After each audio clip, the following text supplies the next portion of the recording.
अब अगर रिएक्शन इसको बनाएं तो यहां पे मैं लिख रहा हूं वॉल्यूम, क्योंकि इसमें अगर आप चेक करें रिएक्शन में तो गैस बन रही है हाइड्रोजन, तो वॉल्यूम ऑफ गैस मैं ले रहा हूं इधर, और इधर ले रहा हूं टाइम, और ये मैं इसके दो ग्राफ बना रहा हूं। ठीक है जी। अब जो ग्राफ जितना ज्यादा वाई एक्सिस के क्लोज होगा उसकी स्पीड ज्यादा होगी, इसकी मोर स्पीड है। ठीक है, और जो वाई एक्सिस से दूर होगा उसकी लेस स्पीड होगी। तो मेरे बच्चों वाई एक्सिस से ज्यादा दूर ये है, तो ये एक्सपेरिमेंट 1 में कंसंट्रेशन कम है, तो इसका मतलब है this one would be your experiment 1 and this one would be your experiment 2। तो एक्सपेरिमेंट 2 की स्पीड क्यों ज्यादा होगी, कंसंट्रेटेड है वो। तो इसका आंसर कैसे लिखते हैं कि in the concentrated solution particles per unit area are greater, results in more frequent collisions and rate of reaction increases।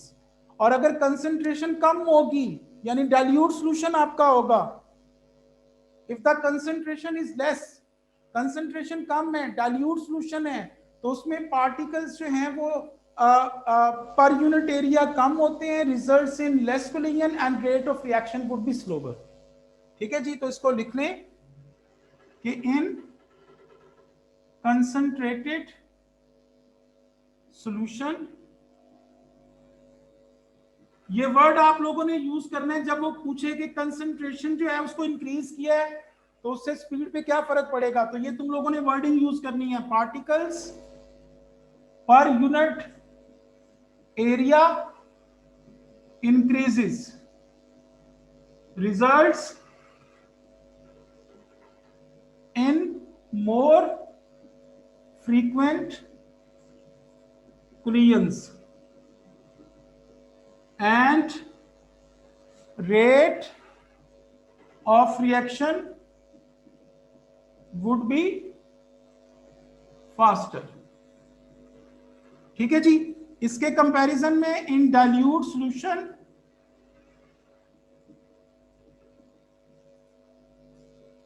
Particles per unit area are less. ठीक है जी, results in less collisions and rate of reaction would be slower। ठीक है जी। तो paper में मेरे बच्चों अक्सर क्वेश्चन आ जाता है, वो आपको कहता है कि आपके पास दो सॉल्यूशन है, एक कंसंट्रेटेड है और एक डाइल्यूट है, तो किसकी स्पीड ज्यादा होगी, तो आपने कहना है कि जो कंसंट्रेटेड सॉल्यूशन होता है उसके particles per unit area greater होते हैं, ज्यादा होते हैं, results in more frequent collisions and rate of reaction would be faster. जबकि आपका जो दूसरा डाइल्यूट सॉल्यूशन होता है उसमें पार्टिकल्स पर यूनिट एरिया कम होते हैं, results in less collision and rate of reaction would be slower. ठीक है जी, ये वाला रब कर दूं बच्चों। दूसरा फैक्टर जो हम करने जा रहे हैं मेरे बच्चों, जो स्पीड पे इफेक्ट करता है, दैट इज प्रेशर। सबसे पहली चीज, प्रेशर जो है वो स्पीड पे तब इफेक्ट करता है अगर चीजें गैसेज हों। मसलन मैं यहां पे एक इक्वेशन लिख देता हूं जी, mg और HCl is going to form MgCl2 plus H2। Reactants में गैसेज होने चाहिए, रिएक्टेंट्स में, तो रिएक्टेंट्स में मैग्नीशियम सॉलिड है, HCl एक्वस है, तो इसमें तो रिएक्टेंट में कोई गैस ही नहीं है। जब गैस ही नहीं है तो प्रेशर बढ़ाओगे तो कोई इसकी स्पीड पे फर्क नहीं पड़ेगा। स्पीड का फर्क तब पड़ता है जब आपके रिएक्टेंट्स जो हैं वो गैस हों। और प्रेशर के बढ़ाने से क्या होता है, सुनो जरा, आप लोग प्रेशर इंक्रीज कर रहे हो, प्रेशर इंक्रीज कर रहे हो तो क्या होगा, पार्टिकल्स एक दूसरे के पास पास आ जाएंगे, क्लोज आ जाएंगे, और जब क्लोज आ जाएंगे तो उनमें चांसेस ऑफ कोलिजन भी बढ़ जाएंगे। ठीक है जी, और रेट ऑफ रिएक्शन फास्टर हो जाएगा। और अगर प्रेशर को डिक्रीज करते जाओगे, कम करते जाओगे, तो पार्टिकल्स एक दूसरे से फार अपार्ट हो जाएंगे, दूर दूर हो जाएंगे, results in more results in less collision and rate of reaction would be slower. You got it. ठीक है, तो by increasing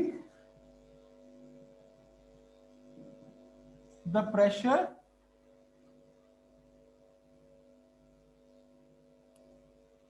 if reactants are gases, तब ये होता है apply.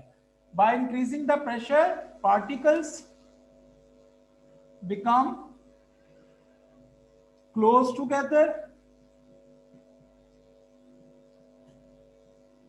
results in more effective collisions and rate of reaction would be faster. ठीक है बच्चों, ये पहली चीज आ गई. और दूसरा इसका ऑपोजिट लिख दीजिए कि by decreasing the pressure the particles become for apart. यानी ये सारा कुछ वही लिखना है. ठीक है, decreasing the pressure,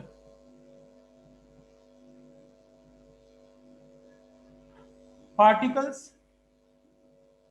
become far apart.